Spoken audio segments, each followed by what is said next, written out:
She broke his heart after one fateful night 5 years later. Her billionaire boss is him. Hello everyone. Before we begin today's story, I have a small favor to ask. Please hit subscribe and turn on the notification bell so you never miss our channel's new videos. It is quick, free, and the best way to support us in bringing you more dramatic stories. Your support means the world to us. Where are you watching from? Drop your city or country in the comments below. Thank you very much. Now let us go back to our main character.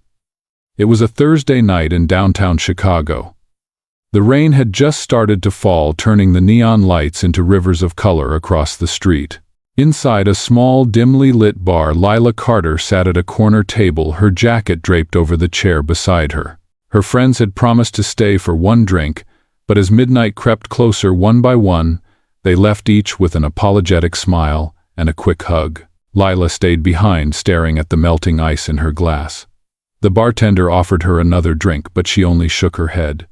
Her heart was too heavy for alcohol to fix tonight.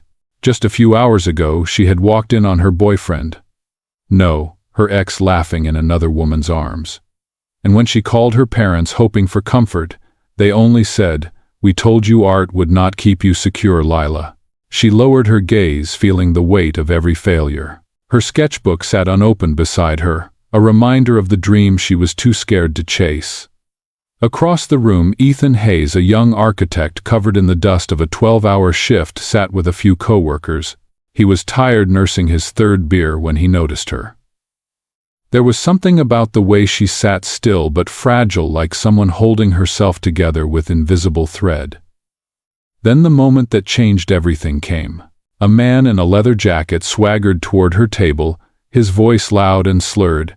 "Hey, sweetheart, why are you drinking alone? Let me keep you company." Lila's spine stiffened. "I am fine, thank you." But he leaned closer, his tone sharper. "Just one drink, come on." Before she could say another word, Ethan was already standing. His voice cut through the music, calm but firm. "She said she is fine." The man turned, sneering. "And who are you?" Ethan stepped closer, his expression steady. "Someone who knows how to listen." "Walk away." For a tense moment, it felt like the whole bar held its breath. Then, muttering under his breath, the drunk man backed off. Lila exhaled shakily, her eyes wide with relief. "Thank you. I did not know what to do." Ethan smiled faintly. "You already did. You said no." They started talking. At first, just to fill the silence. Then to escape it. The conversation wandered from bad bosses and old dreams to the strange ache of trying to be someone you are not. Lila laughed for the first time that night, and Ethan found himself smiling too. Hours passed unnoticed. When the bar lights dimmed for closing, rain still drizzled outside. Ethan offered to walk her home, and she hesitated, but something in his voice made her trust him. They walked side by side through the empty streets. The city was quiet, just the sound of rain and distant traffic. He told her about his work, about the buildings he dreamed of designing. She told him about painting skies she had never seen. At her door, she turned to him, her voice soft. "Tonight felt different." He nodded. It did. Neither of them said goodbye right away. The world around them disappeared, and in that brief pause, something unspoken passed between them. Something real, fragile, and impossible to ignore. That was the night neither of them planned for, the night that changed both their lives forever. 5 years passed. Chicago had changed, but some things in Ethan Hayes never did. He still remembered that rainy night, the girl with paint on her fingers, and the way she had whispered, "Tonight feels different." Then she was gone. No message, no number, no way to find her. At first he told himself it was just one night. But one night turned into a memory that refused to fade. That quiet strength in her eyes had pushed him through the toughest years of building his firm from scratch. And now, standing in the glass-walled office of Hayes Design Group, Ethan had become what he used to dream about: a respected architect, a name in the city. But success had its cost. Some nights when the skyline glowed outside his window, he still wondered if she ever thought of him.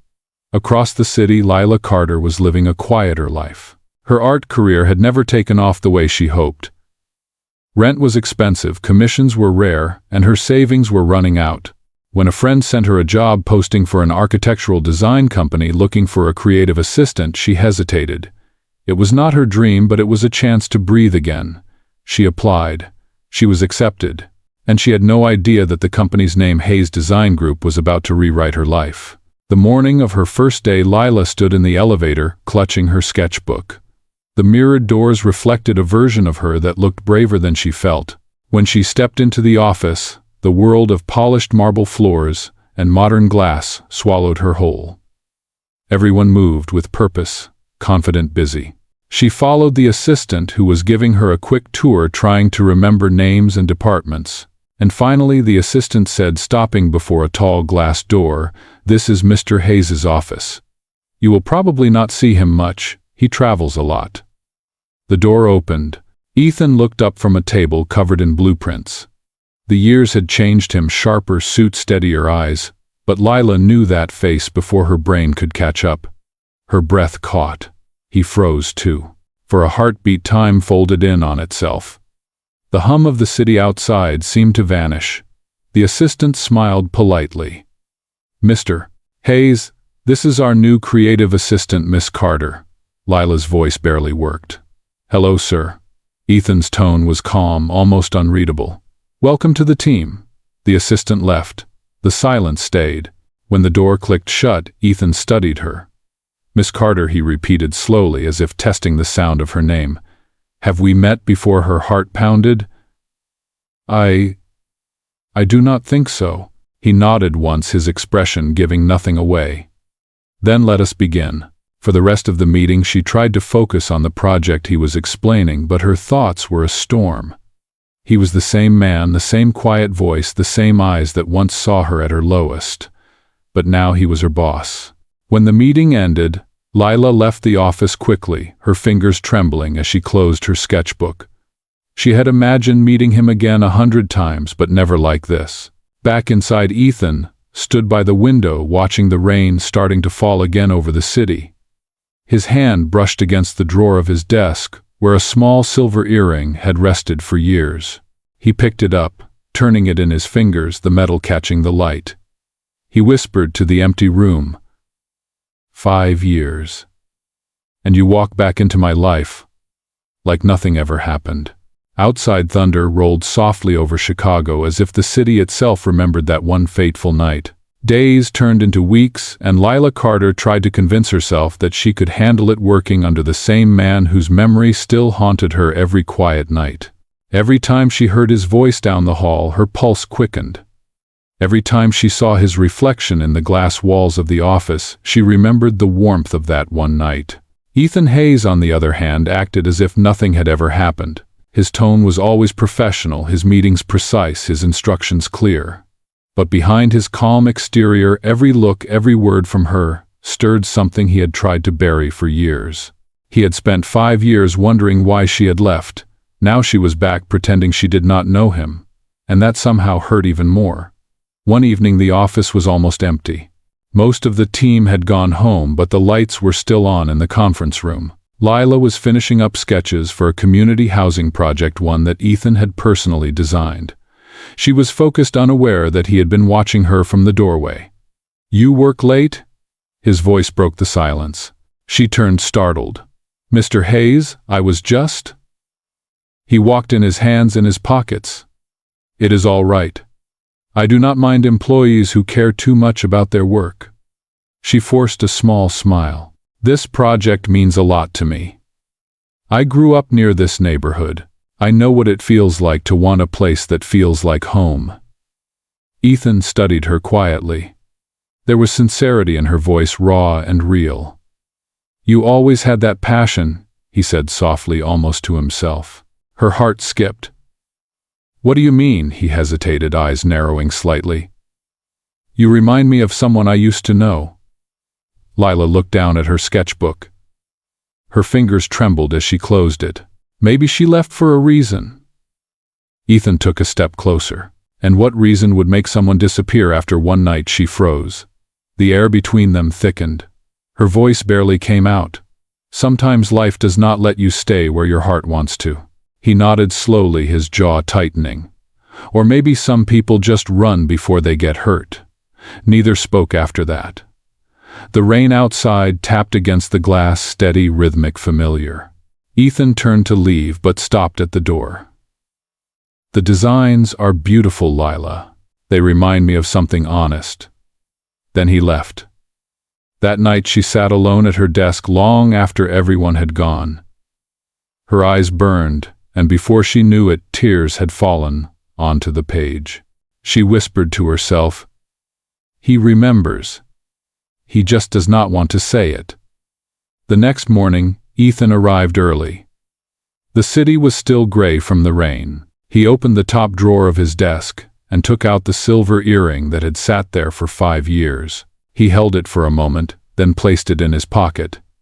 Later that day, when Lila walked into his office to deliver a presentation draft, he said, "You dropped something." She frowned. "I do not think so." He opened his hand. The earring glimmered softly in the light. The world seemed to stop. Lila's breath caught. "Where did you get that?" His eyes met hers, steady and unflinching. "You left it on my couch 5 years ago." Her throat tightened. "Ethan." He stood up, his voice low but controlled. "You left without a word. I searched for you for months. And now you sit here pretending we are strangers." Tears welled in her eyes. "I did not know how to face you. I had nothing. No job, no home, no future. You deserved someone better." Ethan's face softened, but pain lingered in his voice. "All I wanted was the truth." For a long moment neither moved. The city buzzed outside, life continuing as if nothing monumental was happening behind those glass walls. Finally, he whispered, "You broke my heart, Lila. And the worst part is, I still cannot hate you for it." After that day, the air in the office changed. Ethan Hayes and Lila Carter spoke only when they had to, and even then every word seemed to carry the weight of everything unsaid. The quiet between them was not empty. It was sharp, filled with memories neither of them could erase. Lila tried to lose herself in work. She came early, stayed late, hoping the hours would dull what her heart could not. But no matter how hard she tried, Ethan's presence was everywhere, his handwriting on blueprints, his voice echoing in meeting rooms, his scent of cedar and rain still haunting her. She knew she should leave. Yet part of her wanted to prove she could stand her ground, that she was no longer the broken girl who had walked away 5 years ago. One Friday afternoon, the team gathered for the final review of the Community Arts Center proposal. Ethan sat at the head of the table, focused and silent while the designers presented. When it was Lila's turn, she stood, her hands trembling slightly but her voice steady. "This is not just about design," she said. "It is about people who need a place to belong. Art can make walls breathe again." Her words carried a quiet conviction. For a brief moment, Ethan forgot to breathe. The room was still. Everyone waited for his feedback. He looked at her eyes, unreadable, then nodded. Approved. Move forward with her concept. The meeting ended, and people left in a buzz of congratulations. Lila gathered her sketches, trying to ignore the strange warmth in her chest. As she stepped out, Ethan's voice stopped her. "Miss Carter, stay a moment?" She turned hesitant. "Yes, Mr. Hayes." He walked toward the window, hands in his pockets. "I am assigning you to lead this project. You will report directly to me." She blinked in surprise. "Me? But there are more experienced designers." "I chose you," he interrupted, his tone calm but firm.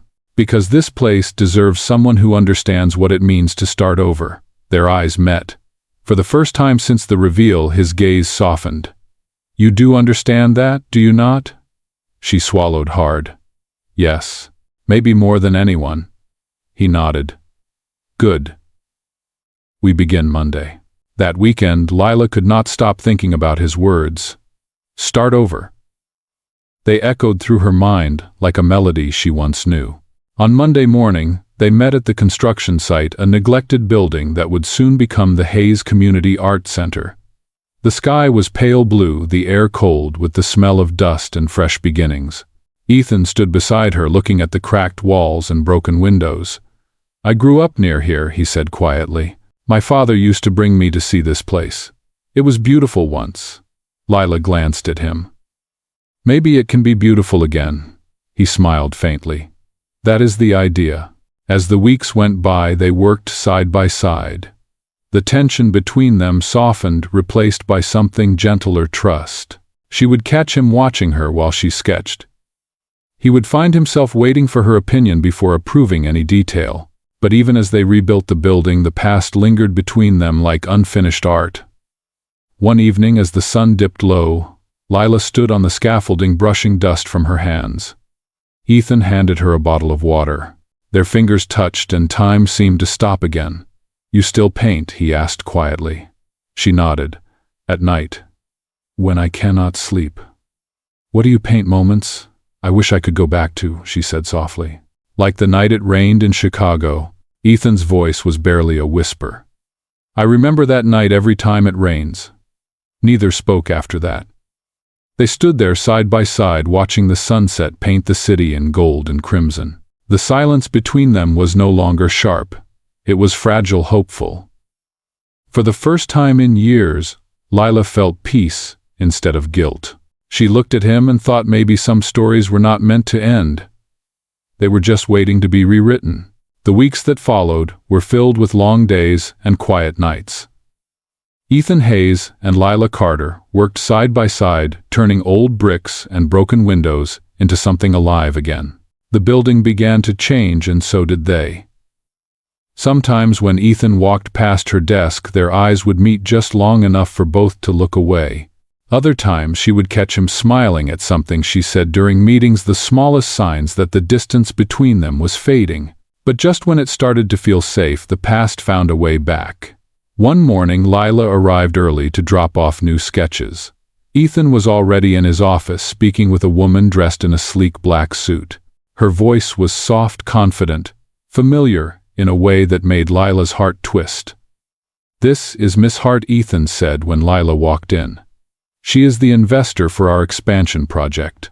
Lila nodded politely, but the woman smiled in a way that felt too knowing. "Oh, so this is the famous artist I have heard about," she said. "Ethan has mentioned you quite a few times." Lila froze. "He has?" Ethan cleared his throat. "Only about your work," he said quickly. "Miss Hart and I have collaborated before." The air grew tight. Lila excused herself and left her chest aching with an emotion she did not want to name. Jealousy was dangerous, especially when your boss was a man you once loved. That evening, as the office emptied, she stayed behind again, painting small color tests on her drafting board. The room was quiet except for the sound of rain tapping against the window. Ethan walked in holding 2 cups of coffee. "I figured you would still be here," he said, setting one cup beside her. "Thank you," she said softly. He leaned on the table beside her. "You looked upset earlier. Was it something I said?" She shook her head. "No, it is none of my business who you meet or work with." He frowned slightly. "Lila, it was just a meeting. She is an investor, nothing more." Her voice trembled. "You do not owe me an explanation, Ethan." He sighed, running a hand through his hair. "Maybe not, but I do not like seeing you walk away without knowing the truth." She looked up, meeting his eyes. "And what truth is that?" "That I have not stopped thinking about you since the night you left." The words hung in the air like thunder. Lila's lips parted, but no sound came out. She wanted to say that she had thought of him too, that he had never really left her heart. But fear held her still. He stepped closer, his voice lower now. "I tried to move on.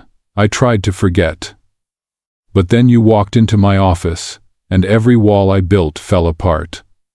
Tears blurred her vision. "Ethan, please." He stopped, searching her face. "Tell me, if I had found you 5 years ago, would you have stayed?" She swallowed hard. "I do not know. Back then I was not ready to be loved by someone like you." He nodded slowly, pain flickering in his eyes. "Then maybe now you are." For a long moment they stood there, surrounded by half-finished drawings and the sound of rain outside. Lila took a small step back, her voice barely a whisper. "Do not make promises you will regret." Ethan looked at her steady and sincere. "The only thing I regret is letting you go once." The room fell silent again, but this time it was not the silence of strangers. It was the silence of two people standing on the edge of something they both feared: hope. After that night, nothing between Ethan Hayes and Lila Carter felt the same. Their conversations grew deeper, their silences softer. The tension that once kept them apart now drew them together in ways neither dared to name. The project was nearing completion. Every wall they restored, every color they chose, seemed to heal something invisible between them. Yet beneath the calm, both knew their story had unfinished corners. One afternoon, as sunlight filtered through the dusty windows of the new Hayes Community Art Center, Lila stood alone, touching the freshly painted wall. She smiled softly. This place had become more than a project. It was proof that broken things could be rebuilt. Ethan walked in, his sleeves rolled up, holding the latest blueprints. "It is almost ready," he said, his voice quiet with pride. She turned to him. "You did it." He shook his head. "No. We did." They stood in silence, the golden light surrounding them. But before she could reply, a voice echoed from the entrance. "Ethan, there you are." It was Miss Hart, the investor. She walked in gracefully, her heels clicking on the new floor. "I have news," she said. "The board wants to expand the project nationwide. Congratulations." Ethan smiled politely. "That is incredible." Miss Hart glanced at Lila, then back at him. "We will need a spokesperson, someone who can represent Hayes Design publicly. Naturally, they expect you to relocate to New York for the next phase." The words struck Lila like a sudden gust of wind. "Relocate," she repeated softly. "Miss," Hart smiled. "Yes. Ethan will need to move there for at least a year." Ethan's eyes flicked toward Lila, then back to Miss Hart. "Thank you for letting me know," he said calmly. "I will discuss it with the team." After Miss Hart left, the silence that followed was heavier than any argument. Lila stared at the floor. "So, you are leaving?" He exhaled slowly. "It is an opportunity I cannot ignore." "Of course," she said, her voice steady but fragile. "You deserve it." Ethan stepped closer. "Lila, look at me." She did. Her eyes glistened under the fading light. "I do not want this to end the same way it did before," he said. "Not with silence. Not with goodbye." Her voice broke. "Then what do you want, Ethan? Because if you go, everything we have been rebuilding it will disappear again." He reached out his hand, brushing her cheek. "It will not disappear if it is real." Her tears finally fell. "You say that like you believe it." "I do," he said softly. "Because 5 years could not erase you. 1 year apart will not either." For a moment, she wanted to believe him. She wanted to trust that time would not break them again. But fear whispered louder. She stepped back. "Then promise me you will not forget this place," she said. "Not the building, not the people, not what it meant." Ethan's voice was steady. "I promise." He reached into his pocket, pulling out the silver earring, the same one that had brought their past crashing into the present. He placed it gently in her palm. "Keep it this time. I am not losing you again." Her fingers closed around it. The metal was cool, solid like hope she was afraid to hold. Outside, the first drops of rain began to fall. The same kind of rain that had started everything 5 years ago. And as they stood there facing each other in the quiet heartbeat of the unfinished art center, neither knew if this was an ending or a beginning, only that fate had brought them here once more. Weeks passed after Lila Carter left Hayes Design Group. Her desk sat empty, but her presence lingered in every corner of the office, the sketches pinned to the wall, the soft scent of paint that refused to fade. For Ethan Hayes, the days blurred together. Meetings, blueprints, deadlines, they all felt hollow. He worked harder than ever, pouring himself into finishing the community art center. But each time he walked through the site, he could almost see her there, standing under the unfinished beam sunlight, tangled in her hair, laughing about something only she found funny. The opening ceremony approached.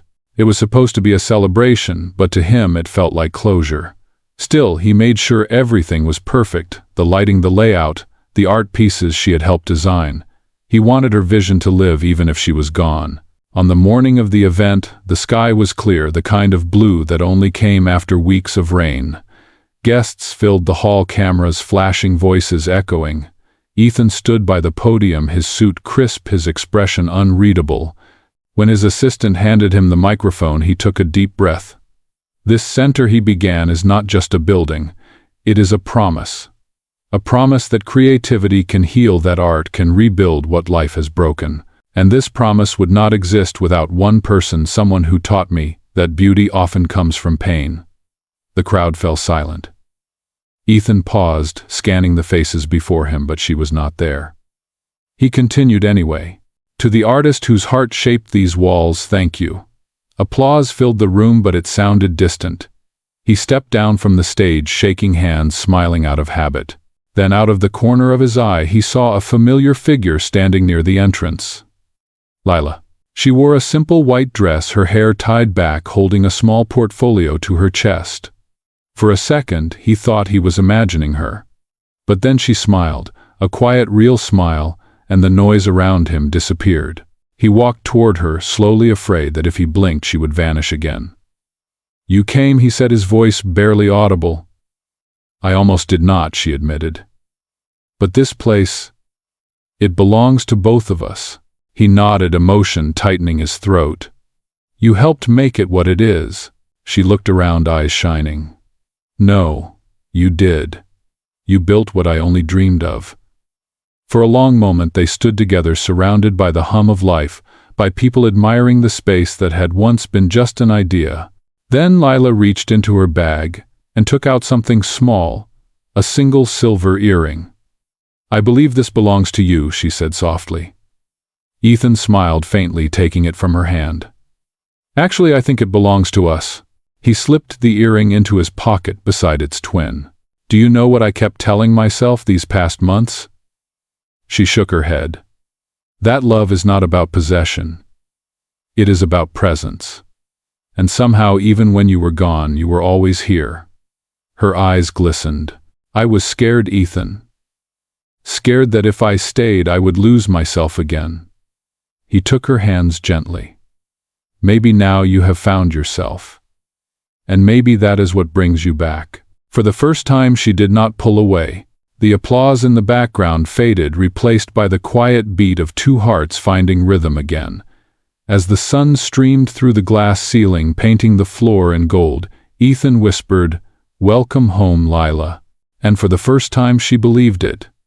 After the ceremony, the crowd slowly drifted away, leaving the art center bathed in the soft golden light of late afternoon. Ethan Hayes and Lila Carter walked through the empty halls in silence. The sound of their footsteps echoed against the polished floors, blending with the faint hum of the city outside. Every wall around them held a piece of her soul, the colors, the sketches, the vision that had begun as a dream in her sketchbook. Ethan stopped in front of the main mural, a painting of hands reaching toward the sky. You painted this, did you not? Lila nodded, her voice quiet. It was the first thing I drew when I came back. I wanted it to mean hope. He looked at it for a long time. It does. It feels alive. She smiled faintly. Maybe because we both built it with what was left of us. They kept walking until they reached the open courtyard. The rain had stopped completely now, and sunlight poured through the glass roof. The scent of fresh paint and new beginnings filled the air. Ethan turned to her. So what happens next, Lila? She hesitated. I do not know. I have a few offers from galleries, and part of me wants to travel. But part of me... She looked around. Part of me wants to stay where I finally feel seen. He stepped closer. Wherever you go, you will be seen. But if you stay, you will be home. She met his eyes. And you? What about you? He exhaled. For 5 years I chased success, thinking it would fill the space you left. But now I know the only thing that ever mattered was building something real. With you. Her lips parted, but no words came. The air between them was heavy with all the emotions they had held back for too long. Ethan reached into his pocket and took out the 2 silver earrings now joined together on a delicate chain. "I kept these because they reminded me that some things are not broken, they are just waiting to be found again." He placed the chain in her palm. "I am not asking for promises, Lila. I just want to start again without fear this time." Tears filled her eyes. She looked down at the small silver charm, then back at him. "5 years ago I ran because I did not believe I was enough. But now I want to believe. In myself. In us." He smiled, the kind of smile that carried both relief and gratitude. "Then let us believe together." Lila closed her hand around the chain and stepped closer. The sunlight caught the silver reflecting softly against her skin. Ethan whispered, "No matter what happens next, I am proud of what we built." She nodded, her voice steady. "Me too. And maybe this time we build something that lasts." He reached out, brushing a stray strand of hair from her face. They stood there, surrounded by light and color, the echoes of their journey lingering in the quiet space that had once been ruins. For the first time in years, there were no more misunderstandings, no more running. Just 2 people who had finally stopped being afraid of what they could become together. Months later, the Hayes Community Art Center became the heart of the neighborhood. Children ran through the courtyard with paint-stained fingers, young artists worked in open studios, and the walls were alive with color and laughter. Every weekend people came not just to see the art but to feel it, to remember that beauty could grow even from brokenness. Inside the main gallery a new exhibition was opening. The sign read, "The Rain That Started It All," by Lila Carter. Ethan stood by the doorway watching as people stopped to admire each painting. Every canvas told a piece of their story, the night they met, the morning she left, the years apart, and the light they finally found again. Lila approached quietly, wearing a simple navy dress, her hair loosely tied. "You came early," she said, smiling. "I would not miss this for anything," Ethan replied. "You turned our story into something people can see." She looked at him, her voice soft. "It was never just my story." They walked together through the gallery. One painting caught everyone's attention, 2 silhouettes standing under the same umbrella in the rain. Below it, a small plaque read, "Some goodbyes are just the beginning of forever." Ethan stopped in front of it, his voice low. "Do you ever regret that night?" Lila shook her head gently. "No, because that one mistake led me back to where I was meant to be." He smiled, his eyes warm. "Then maybe it was not a mistake at all." The lights dimmed slightly as guests began taking photos, laughter and music filling the room. Ethan reached into his pocket, pulling out the silver chain with the 2 earrings joined together. He held it out to her. "I thought it was time you kept this," he said. "It started with you." Her eyes shimmered as she took it. "Then, let it stay with both of us." Ethan leaned closer. "Lila, I do not need promises. I only need you beside me through the quiet days and the storms." She smiled, tears glistening. "That is the only promise I can make, to stay no matter the rain." He brushed a strand of hair from her face, whispering, "Then, let us build forever." The camera flashes behind them glowed like scattered stars. For the first time the world saw not just an artist and a CEO, but 2 people who had learned that love is not about status or perfection. It is about choosing each other again and again. As they stood beneath the skylight, rain began to fall outside, soft, steady, familiar. Lila reached for his hand. "Looks like Chicago remembers," she said with a laugh. Ethan squeezed her hand gently. "Then let it rain. It was always our beginning." And together they stepped outside under one umbrella, no longer strangers bound by a fateful mistake, but partners who had turned it into something unbreakable.